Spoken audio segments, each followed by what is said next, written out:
জাদু টোনা করে কেউ যদি আপনার চেহারাকে নষ্ট করতে চায়, সরাসরি হাদিসের মধ্যে না আসলেও এইগুলো নিয়ে যারা গবেষণা করেন তারা কয়েকটা আলামতের কথা বলেছেন যে আপনার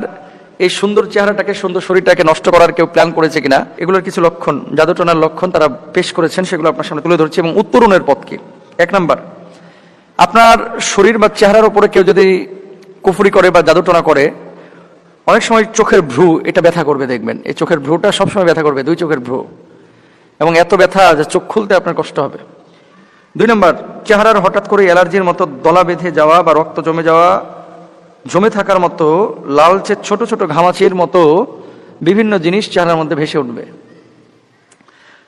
অ্যালার্জির মতো দলা বেঁধে যাওয়া বা রক্ত জমে থাকার মতো লালচে ছোপ ছোপ ছোপ ছোপ হয়ে আপনার চেহারার মধ্যে, বডির মধ্যে উঠে যাবে। 3 নম্বর, মুখ এবং শরীরে বিশেষ করে শোভনীয় জায়গাগুলিতে পিম্পল উঠবে, ওই যে কি বলে এটারে, ব্রণ টাইপের ছোট ছোট ক্ষুদ্র ক্ষুদ্র ফুলে ফুলে